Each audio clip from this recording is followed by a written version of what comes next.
अस्सलाम वालेकुम नाज़रीन, मैं हूं मोहम्मद ज़ुबैर। प्रोग्राम है फोकस ऑन न्यूज़। नाज़रीन, जैसे आपको पता है इस प्रोग्राम में हम पॉलिटिक्स तो डिस्कस करते ही हैं, लेकिन इस पर कोशिश ये रहती है कि हम इकॉनमी पर भी ज़रूर बात करें। एटलीस्ट हफ्ते में या 2 हफ्ते में एक कॉम्प्रिहेंसिव प्रोग्राम ज़रूर करें, बिकॉज लाइक आई से all politics is economics in the end.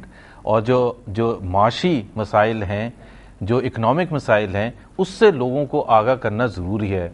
Economy के मुख्तलिफ पहलू होते हैं, इकॉनमी कैसे कर रही है। एक चीज़ पर तो मेरा ख्याल है सबका एग्रीमेंट है पाकिस्तान में जनरली, कि हमारी इकॉनमी काफ़ी ख़राब हालत है उसकी। और पिछले 3-4 साल से जब से ये हुकूमत आई है तो economic performance has not been very good.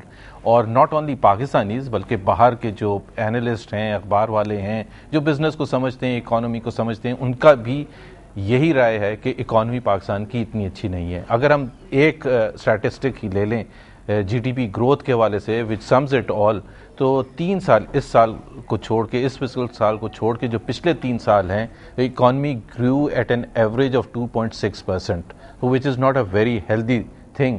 It's in fact काफ़ी ख़राब है। और अगर 2.6-2.5 के लगभग इकॉनमी ग्रो करती है और with the kind of population growth that Pakistan has, तो इसका मतलब ये है कि पाकिस्तान में ज़्यादा से ज़्यादा लोग पॉवर्टी लाइन से नीचे चले जाएंगे। और यही होता रहा है। ये साल जो है, ये फिस्कल ईयर कहा जा रहा है कि ये शायद पिछले 3 साल के मुकाबले में कुछ बेहतर होगा। तकरीबन 3.6% जीडीपी ग्रोथ होगी। अब भी 4 महीने रहते हैं, सो बहुत से फैक्टर्स हैं जो कि उसको अंडरमाइन कर सकता है। लेकिन बात यह है कि 3.6% भी कोई ऐसी ग्रोथ रेट नहीं है। अगर उससे पिछले साल हम मुशर्रफ दौर में जाके देखें तो 6-7% से इकॉनमी ग्रो कर रही थी, और वो 6-7% growth was a reasonably good growth. और अगर वो मोमेंटम जारी रहता, बिकॉज जब ग्रोथ आपकी 6-7% हो तो वो भी कंसिस्टेंट होनी चाहिए over many years, not just one of year में 6-7% ग्रोथ होगी या 8% ग्रोथ होगी और वापस आप 2% 3% पर आ गए। सो जब तक 6-7-8% ग्रोथ कंसिस्टेंटली नहीं होगी, उस वक्त तक पाकिस्तान की इकॉनमी और लोगों के मसाइल जो हैं, बेतहाशा मसाइल, वो हल नहीं होंगे। पाकिस्तान की इकॉनमी के चैलेंजेस मेरा ख्याल है सबको पता है। एनर्जी क्राइसिस है, फिस्कल डेफिसिट बहुत ज़्यादा है, उसकी वजह से बोरिंग होती है, रुपी डेप्रिसिएशन है, ट्रेड इम्बैलेंसेस की वजह से, और भी बहुत से मसाइल हैं। इकॉनमी ख़राब है, जो मैंने थोड़ी सी तमहीद बांधी। लेकिन स्टॉक मार्केट जो है वो ऊपर जा रही है और बड़ी तेज़ी से ऊपर जा रही है। तो ये क्या वजह है? एक जो बैरोमीटर होता है इकोनॉमी का, स्टॉक मार्केट होता है, लेकिन जिस तरह पाकिस्तान में स्टॉक मार्केट में बहुत कम लोग इन्वॉल्व होते हैं। सो स्टॉक मार्केट में अगर कोई पैसा भी बना रहा है और बहुत अच्छी जा रही है, तो इट डज नॉट मीन कि वो बहुत वाइड स्प्रेड उसके नताइज होंगे, अवाम तक पहुंचेंगे। लेकिन आखिर स्टॉक मार्केट क्यों अच्छी जा रही है और बाकी इकोनॉमी क्यों ख़राब जा रही है, और आने वाले वक्त में क्या होगा, इस पर आज हम बात करेंगे। और हमारे साथ मौजूद हैं ज़फ़र मोती साहब। अस्सलाम वालेकुम ज़फ़र साहब। ज़फ़र मोती साहब मेंबर हैं Karachi stock exchange and Lahore stock exchange के एंड पाकिस्तान मर्केंटाइल एक्सचेंज के। Thank you very much for joining us sir. उनके साथ मौजूद हैं खुर्रम शहजाद साहब, head of research and investment capital. Thank you Khurram, thank you very much for joining.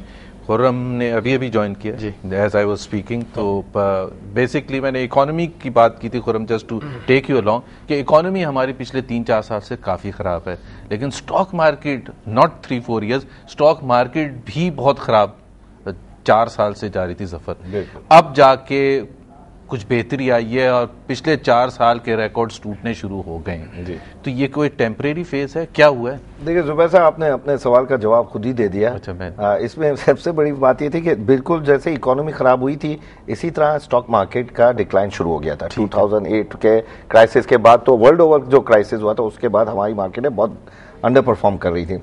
Under perform ये कि जो वियतनाम से भी हम कंपेयर कर रहे थे, उसमें भी हम वियतनाम से भी नीचे चले गए, चाहे वो वॉल्यूम्स में हो, चाहे पी मल्टीपल्स पर हो, चाहे पे आउट्स में हो, सब चीज़ों में।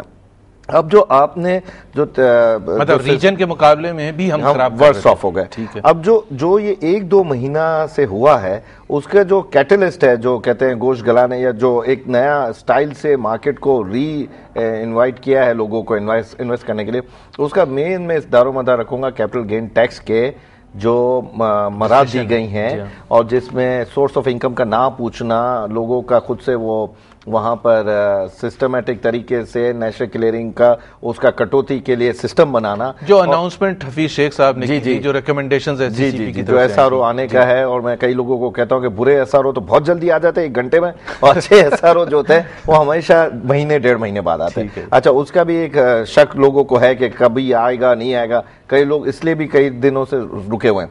लेकिन हमारी मिरर इमेज थी मार्केट जो थी, जो इकोनॉमी के डाउनफॉल थी। अब ये इमेज थोड़ा सा बेहतर क्यों हो रहा है कि जिस तरह आपने अपने प्रोग्राम के स्टार्ट में ही बोल दिया कि इस साल 3.6 की खबर, इस साल हमें लगता है कि ईयर वो जो है इलेक्शन ईयर है उसका बेनिफिट, इस साल बाहर से पैसा ज्यादा आने का बेनिफिट, और वो मैं आपको पता है किस जब भी इलेक्शन होता है तो हमारे यहाँ डॉलर रुपये की पैरिटी भी शेक होती है, लेकिन इस साल रुपी स्ट्रॉन्गर होगा। ठीक है, क्यों पैसा बाहर से आता है, ये फिनोमेना पाकिस्तान में नहीं, हर थर्ड वर्ल्ड कंट्री में होता है। किसके लिए आता है? वो इलेक्शन के लिए आता है। अच्छा। और उसमें फिर बिलो भी नीचे तक जाता है। जैसे कीनिया की इकोनॉमी में ये होता है कि वो उनकी गवर्नमेंट जो है वीक अपनी करेंसी कर देती है, शिलिंग, और इलेक्शन ईयर में, ताकि वो जैसे ही पैसा आता है तो उनकी शिलिंग स्ट्रॉन्गर होती है। अच्छा। और वो भी 5 बिलियन US डॉलर ले आते हैं, हमारे मुसलमान भी 5-8 बिलियन डॉलर US ले आएंगे, तो वो जो है मार्केट को बूस्ट अप करेगी। तो ये आपका कहना कि हम लोग बिल्कुल, हमारा इमेज जो है, मार्केट जो है बिल्कुल डिफरेंट राह पर चल रही है, वो नहीं है सही। हाँ, ये जरूर हुआ है कि कैपिटल गेन टैक्स के अनाउंसमेंट के बाद लोगों ने रियलाइज किया है कि हम अगर बैंक के पैसे रखकर इन्फ्लेशन को बीट नहीं कर सकते तो why not other avenues check करें। ठीक है। अच्छा खुर्रम, ये जो इसी एसआरओ की बात की, जो अनाउंसमेंट हुई और इसका एसआरओ, लेकिन आपको मेरा ख्याल है इस चीज़ का पता होगा कि उसकी बहुत सख्त मुखालफत भी की जा रही है। बहुत से ऐसे फोरम हैं जो इसकी मुखालफत कर रही हैं। उसकी एक वजह तो ये है कि जिस तरह जफ़र ने कहा कि जी नो क्वेश्चन आस्क्ड टिल 2014 कि ये पैसा की सोर्स क्या है, तो ये एक सेक्टर को अगर आप ये बेनिफिट दे रहे हैं तो ओवरऑल फिर वो ये what does it mean?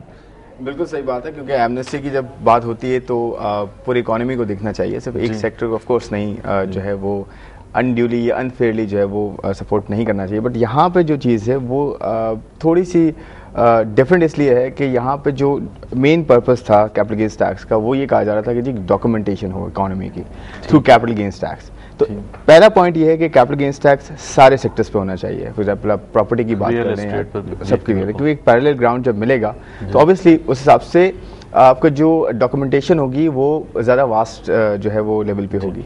Number 1 point. दूसरा पॉइंट ये है कि और अदर अगर रियल एस्टेट पर नहीं है तो यहाँ भी ना हो। बिल्कुल, मतलब दूसरा तरीका तो ये है कि इसको एक्सटेंड किया जाए। जी, एक तरीका तो ये है, और दूसरा तरीका ये है कि जी चूंकि रियल एस्टेट पर नहीं है तो यहाँ भी ना हो। तो सब सेक्टर्स को जो बड़े सेक्टर्स हैं उसमें सब पे जो है कैपिटल गेन्स टैक्स हो, नंबर 1, पैरेलल ताकि ग्राउंड मिले। दूसरी चीज़ ये कि जो डॉक्यूमेंटेशन है वो थ्रू अदर सोर्सेज कह लें या थ्रू अदर मीन्स जो है आप कर सकते हैं। फॉर एग्जांपल एक यहाँ पे कोई इन्वेस्टर होता है तो उसका एक इंडिविजुअल अकाउंट होता है, उसका एक रिकॉर्ड है, और वैसे भी आप देखें हमारे पास कितने अकाउंट होंगे, कितने 5 मिलियन, 5 लाख, 8 लाख, 10 लाख या मैक्सिमम 50 लाख कर लें आप।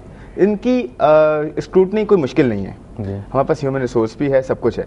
तो डॉक्यूमेंटेशन सिर्फ कैपिटल गेन्स टैक्स के थ्रू सिर्फ ये होनी है कि रिटर्न फाइल करें फिर होगी, बहरहाल में ये कोई सही तरीका नहीं था।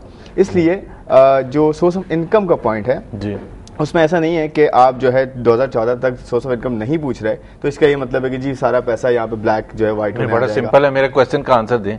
मैं अभी कहीं से रिश्वत लेता हूँ, well let's talk of the extreme situation, और मैं उसको उठा के लगा देता हूँ स्टॉक मार्केट में और 6 महीने के बाद निकलवा लेता हूँ, व्हाइट हो गया। लेकिन उसमें एक और चीज़ है, आपने अगर जैसे 120 डेज के ये होल्डिंग पीरियड की भी बात, मैंने तो 6 महीने कहती है जी, तो इसमें यह है कि अगर आप जो पैसा लेकर इन्वेस्ट करूंगा ऐसी जगह करूंगा ताकि वहां भी रिटर्न आए। देखें यहाँ पे एक अकाउंट में पैसा लगा, उस अकाउंट की पूरी डिटेल्स होती हैं, सब कुछ पता होता है कि कहाँ से पैसा किस तरह से आया। वो ऑब्वियसली वो कैश तो नहीं होगा, ये बैंक के थ्रू होगा। डॉक्यूमेंटेशन है, सिर्फ उसकी स्क्रूटनी करने की जरूरत है। बैकएंड पे अगर FBR करता भी है तो कोई इसका इशू नहीं होगा। फॉर एग्जांपल आपके अकाउंट को अगर देख भी लेता है वो, तो आपको एक मतलब उस स्फीयर में डाल देता है कि जी यहाँ पे ये जो इन्वेस्टर हैं इनका पैसा जो है वो एम्बिगुअस है या ऐसे सोर्सेज से आ रहा है इसका कुछ पता नहीं है। तो ये FBR 2014 में भी कर सकता है, बट स्टिल जो 120 डेज की बात की गई है वो बड़ी एडुकेट है। उसमें अगर 120 डेज तक एक एवरेज पीरियड रखता है इन्वेस्टर तो उसकी स्क्रूटनी नहीं होगी और उसमें भी मनी लॉन्ड्रिंग के चांसेस कम हो जाते हैं। अच्छा जफर, वो ये I think this is very important, इसको डिस्कस कर रहे हैं क्योंकि हम थोड़ा सा स्टॉक एक्सचेंज से बाहर भी चले जाएंगे। अभी एक एवेन्यू है पाकिस्तानीज के लिए, वो 2% या 3% बैंक्स चार्ज करते हैं कुछ बैंक्स, कि मैं जाके वो पैसा दूं अपना, वो बाहर भेजेंगे और वापस मंगवा लेंगे, तो मेरा वाइट हो गया। तो जब वो मेरा 2 या 3% में तो वैसे भी आज हो रहा है वाइट, तो क्यों स्टॉक मार्केट, तो स्टॉक मार्केट को क्यों एक सिंगल आउट किया जाए? जी बिल्कुल। देखिए, पहले तो वो जो सवाल आपने पूछा था मेरे दोस्त से, उसका मेरे से आपको पूछना था कि कौन सी लॉबी क्यों इसके रेजिस्ट करती है। बताएं। ये है जैदी ग्रुप लॉबी, शब्बर जैदी। मैं तो नाम लेके बोलता हूँ, आपका पहले प्रोग्राम सेंसर्ड हो। अच्छा, इसलिए कि वो कहते थे कि हम यहाँ लगाएंगे और फिर आगे बढ़ते जाएंगे, और हमने कहा तुम एक मुल्क के एक एरिया को अमेरिकनाइज नहीं कर सकते हो, एक बिल्डिंग को कि अमेरिकन वे से चले और पूरा बाकी मुल्क अफगानिस्तान के वे से चले। वो कहते हैं कि स्टेट बैंक जहां वॉशिंगटन से बाबू आके बैठा है, उसके साथ जोड़िए बाजार, जो कि बिल्कुल मुख्तलिफ सोच है, मुख्तलिफ थिंकिंग। आप ये कह रहे हैं, मैं कह रहा हूँ मेरी ऑफिस से बाहर निकल कर 5 मिनट की वॉक पर भी कोई टैक्स नहीं भर रहा है।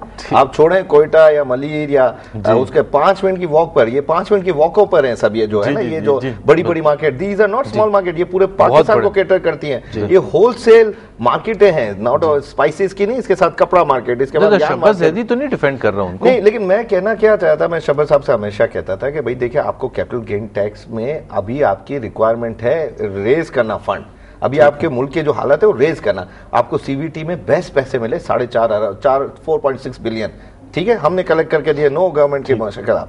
आप मरी से मरी मार्केट में भी हम गारंटी करते हैं 1 से 1.5 बिलियन, आपने क्या कलेक्ट करके दिया गवर्नमेंट को? लेकिन जफर में इसी से एक क्वेश्चन कि जब से अच्छा, फिर मैं आपको भी मैं जानता हूं एक दूसरे सवाल, वो आपके 2 से 3% का, कि वो जो है हमारी मार्केट को नहीं यूज करेंगे, नंबर 1। और मैं एक आपको बहुत ही अजीब बात कर रहा हूं कि देखिए, हमारा मुल्क का जो पैरेलल इकोनॉमी का पैसा है ना, वो आप जाया कर दोगे अगर इसको इस तरह व्हाइट में नहीं आने दोगे। अगर ये 2-3% लेकर व्हाइट में आ रहा है, और पहले जीरो बॉन्ड के थ्रू आ रहा था, फिर फॉरेन एक्सचेंज बेयर सर्टिफिकेट के थ्रू आ रहा था, फिर सेविंग सर्टिफिकेट, आप समझ रहे हैं, उससे जो व्हाइटनर हो रहा था वो फिर आपकी व्हाइट इकोनॉमी में आ रहा था। अभी तो हमारे इस टैक्स के लगने के बाद जो व्हाइट इकोनॉमी में पैसा था वो भी पैरेलल इकोनॉमी। लेकिन एक क्वेश्चन ये है कि ये तो आप भी एग्री करेंगे कि पाकिस्तान में जो टैक्स टू जीडीपी रेशो है, one of the worst in the world. Very true. और उसकी वजह जाहिर सी बात है ये है कि जो वेल ऑफ लोग हैं वो टैक्स नहीं दे रहे हैं। बड़ी सिंपल सी बात है, जाहिर है गरीब लोगों को तो टैक्स देना ही नहीं है। जो वेल ऑफ लोग हैं, मुख्तलिफ सेक्टर्स हैं, वहां से टैक्स नहीं आ रहा। तो अगर इस किस्म के एवेन्यूज होंगे, और पिछले 20 साल हम ये कोशिश करते रहे हैं कि इस एक फैसिलिटी को एक्सटेंड कर दिया, उस दूसरी नई एक फैसिलिटी आ गई, ऐसी राह हम देखते हैं और ऐसा एवेन्यू हम देते रहे हैं कि जिससे आप टैक्स बेस में आते ही नहीं है। तो ये तो आप मानते हैं फिर यही सिलसिला ऐसे ही चलता रहेगा? नहीं, ये सिलसिला हम कहते हैं सबसे बड़े जो टैक्स के चोर हैं उनकी तरफ जाओ ना। कौन है भाई? मैं आपको कह रहा हूँ 100 किलोमीटर यहाँ से दूर आपका जो बड़ा वडेरा जमींदार बैठा है, उससे आपने क्या टैक्स लिया? अभी ये तो आप बड़ी ज्यादा कर रहे हैं। तो हम थोड़ा सा पॉलिटिक्स में चले जाएंगे, कोई बात नहीं। 26% रेज हुई है आपके, 26% रेज हुई है आपकी कार्स की सेल्स में, कोरोलास में, ठीक है। वो उसका टोटल, ये अर्बन में थोड़ी है, ये रूरल में थी इस दफा। नहीं, मैं ये नहीं डिनाई कर रहा। मेरा क्वेश्चन जो एक है, जो कि again quoting Shabba Zaidi and rightly for right reason, for right reason here, कि एक चीज तो देखे ना, हम मेन मसला क्या है? मेन मसला है documentation of economy. Very true, ठीक है ना। डॉक्यूमेंटेशन ऑफ इकोनॉमी हो जाएगी तो टैक्स विल फॉलो, मतलब वो तो फिर प्रोसेस आसान हो जाएगा ना। सपोर्ट करें ना। बात ही जी, मैं ये नहीं कह रहा, बट मैं ये कह रहा हूँ कि शहरों में, और आप लाहौर की एग्जांपल ले लें, बहुत लोग देते हैं लिबर्टी मार्केट की, जोड़िया मार्केट की, कराची की एग्जांपल देते हैं, क्लिफ्टन में जो मार्केट्स हैं उसकी एग्जांपल देते हैं। ये तो heart of the main cities है ना, यहां से हम सब एग्री करते हैं, ना डॉक्यूमेंटेशन है ना टैक्स आता है, ठीक है। तो आप वो जो वडेरे की एग्जांपल दे रहे हैं, वहां से कैसे आएगा? पहले अपने शहर का हार्टलैंड में तो कर लें निजाम को सही। लेकिन मैं ये कह रहा हूं कि वो कहीं ना कहीं अर्बन एरिया में रहने के इनडायरेक्ट डायरेक्ट टैक्सेस दे रहे हैं, तो चाहे वो दे रहे हैं, वहां भी चीनी खरीदेगा, आटा खरीदेगा, वो देगा। वो तो आपको वैल्यू एडेड तो यहाँ से ले रहे हैं ना, वहां तो वैल्यू एडेड नहीं है। वो तो इट्स नॉट अ कंपैरिजन। हम एक ब्रेक लेते हैं, फिर वापस आएंगे, तो थोड़ा स्टॉक एक्सचेंज पर वापस आएंगे और थोड़ा सा पॉलिटिकल साइड पर भी आएंगे, because this has political dimension. Because एक क्वेश्चन जरूर होता है नाज़रीन, कि आज अगर हम कई सेक्टर से और कई मेजर जो सोर्सेस हैं उसको अगर हमने अनटैप रखा हुआ है, तो उसके क्या रीजंस हैं, उसके पॉलिटिकल और सोशल और whatever those reasons are, तो कल अगर हुकूमत नहीं आती है तो वो उसके ऊपर वो दबाव नहीं होगा जो पिछले 60 साल में या 50 साल में हमने देखे। एक ब्रेक लेते हैं, ब्रेक के बाद वापस आते हैं। हेलो।